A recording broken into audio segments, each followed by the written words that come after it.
Aquarians, let's see कि 23 March 2026 का divine message, goddess guidance, universal message क्या है। आज का दिन कैसा है, क्या एक्सपेक्ट कर सकते हो आप आज के दिन से, एंड क्या गाइडेंस आज के दिन आपको फॉलो करनी चाहिए।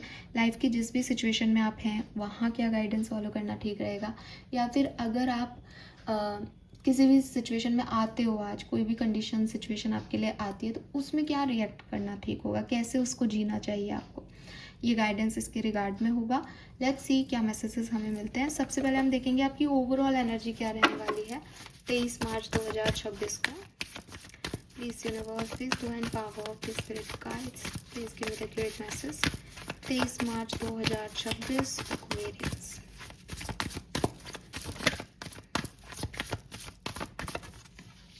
We have roots, wow. So मुझे लगता है आप में से काफ़ी लोग नंबर 11 की ऊर्जा सिग्निफिकेंट हो सकती है। आप में से काफ़ी लोगों के लिए काफ़ी स्टेबिलिटी जो है वो आप ढूंढेंगे अपने रिश्तों में, अपने एक्शंस में, अपने फाइनेंसेस में। आपको लगेगा कि मैं जो भी काम आज करूं वो मुझे लॉन्ग टर्म सक्सेस दे, या फिर मैं जो भी बोलूं उसकी एक स्टेबिलिटी होनी चाहिए शब्दों की। ऐसा नहीं है कि मैं कुछ भी कर रहा हूँ आज मैं बहुत मॉरल्स के साथ चलूँ। तो आप कहीं ना कहीं बहुत मॉरल वैल्यूज़, एक डीपर एनर्जी, हर चीज़ के बारे में एक डीपर इंसाइट लेना, हर चीज़ का बिगर पिक्चर देखना, हर चीज़ को ऐसे देखना कि 5 साल बाद, 4 साल बाद ये मुझे कहाँ लेके जाएगा, ये रिश्ता कहाँ लेके जाएगा, ये इन्वेस्टमेंट कहाँ लेके जाएगा, ये जॉब करूँ तो क्या होगा। इन सब चीज़ों में जो है वो आप का ध्यान है।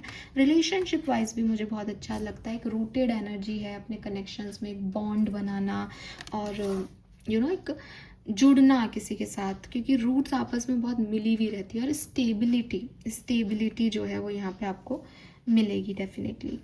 तो ये चीज़ यहाँ पे मुझे दिखाई देती है। 38 आपकी एज हो सकती है। लेट्स सी कि गाइडेंस क्या है। गाइडेंस फॉर एक्वेरियंस, ओके, इतना जल्दी। Guidance for Aquarians,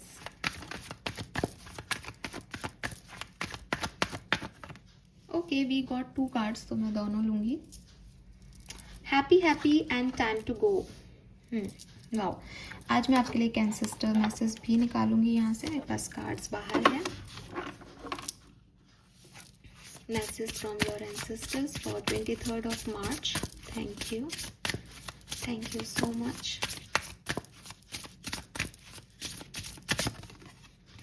we have the lover number 7 number भी सिग्निफिकेंट हो सकता है आप में से काफ़ी लोगों के लिए। एंड आपके स्पिरिट गाइड्स की मैसेज भी देख लेते हैं।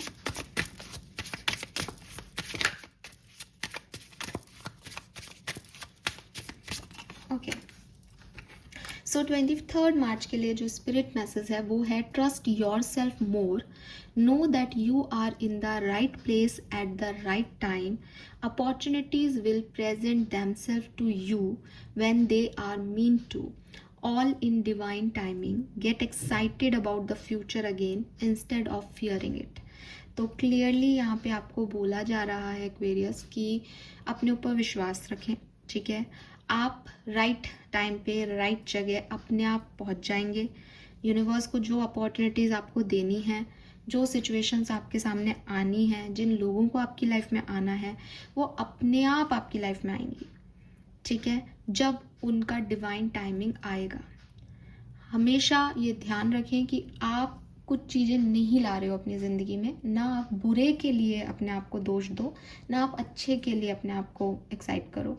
यूनिवर्स की मर्जी के बिना एक पत्ता नहीं हिलता इस दुनिया का। अगर कोई आ रहा है आपकी लाइफ से वो भी भगवान की ब्लेसिंग है, कोई जा रहा है तो वो भी ब्लेसिंग ही है भगवान की। तो डरो मत अपने फ्यूचर से, इज जस्ट एक्साइटेड रहो कि कभी ना कभी मेरा टाइम आएगा और मुझे जो है वो ब्रह्मांड वो सारी चीज़ें देगा जो मैं डिज़र्व करता हूँ, या जो मैं चाहता हूँ, या मैं जो मैनिफेस्ट कर रहा हूँ, ठीक है। नाउ यहाँ पे आपके लिए गाइडेंस क्या है।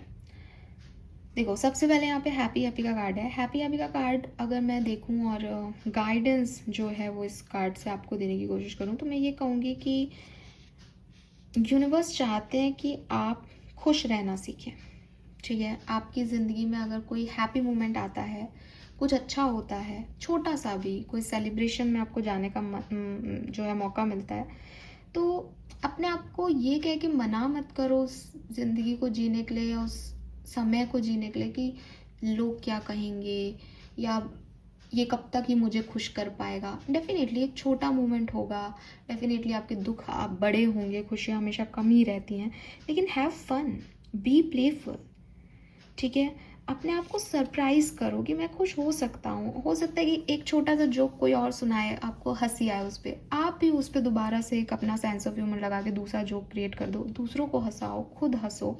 Being happy and light hearted Aquarius, हमेशा लाइफ में टेंस्ड रहना, परेशान होके रहना, जब खुशी के मौके मिले तब भी ये सोचना कि पता नहीं हंसूं नहीं हंसूं, नज़र नहीं लग जाएगी, अरे बुलशिट है ये सब।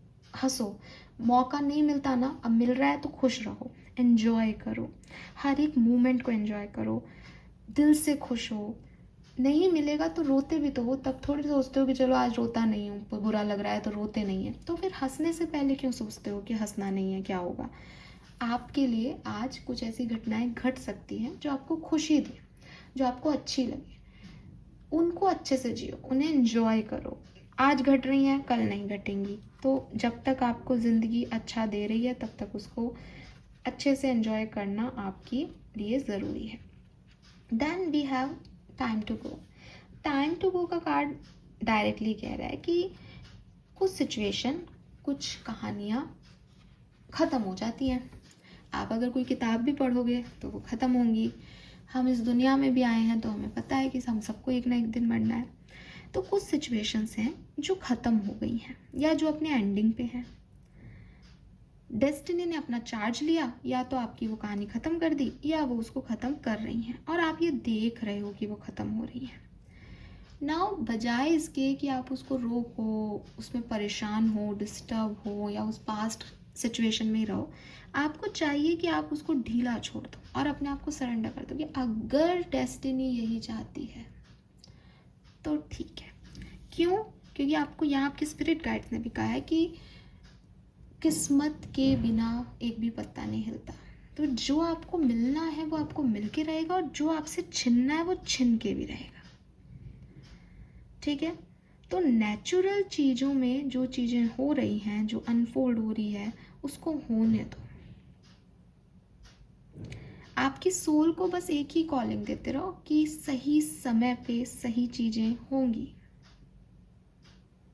ठीक है। और उसके बाद ट्रस्ट करके जो हो रहा है उसको पॉजिटिवली एक्सेप्ट करके आप हैप्पी मोमेंट की तरफ, अच्छी चीज़ों की तरफ फोकस करो। आप पुरानी चीज़ों को पकड़ के बैठोगे, आज को भी खुश नहीं रह पाओगे, प्रेजेंट में भी खुश नहीं रहोगे, क्योंकि आपको लगेगा मेरे लाइफ में बहुत पेन है, मैं कैसे खुश हो सकता हूँ इस पेन के साथ। लेकिन अगर आप थोड़ा सा खुद को रिलीज़ करोगे कि भाई मैं इसको नहीं रोक सकती तो हो गया, तो फिर आप नई चीज़ों पे फोकस करोगे, उसे एंजॉय करोगे।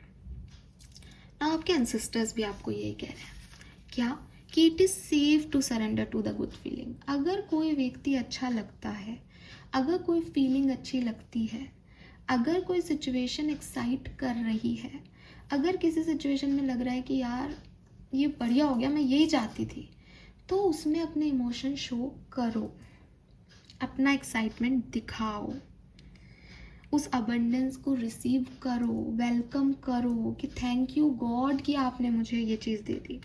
हम क्या करते हैं कि कुछ ख़राब होता है, भगवान आपने ऐसा क्यों किया, मैंने क्या गलती की थी। कुछ अच्छा होता है, एक बार भी हमारा ध्यान नहीं जाता कि ओ थैंक यू सो मच आपने मुझे ये दिया, एक बार भी नहीं जाता हमारा ध्यान। और हम क्या करते हैं, अरे अगर मैं खुश होती तो फिर नज़र लग जाती, क्या पता कल नहीं रहता, उस समय तो पता ही नहीं था ना कि ये लॉन्ग टर्म रहेगा, इसलिए कुछ नहीं कहा। अरे ये क्या बात हुई, दुख का पता था आपको कि लॉन्ग टर्म रहेगा, खुशी का नहीं पता होता आपको। जब आप दुख में भगवान को इतनी जल्दी से ब्लेम कर देते हो, तो खुशी में भी उनको बोलोगे यार थैंक यू सो मच, नाचो, झूमो, गाओ।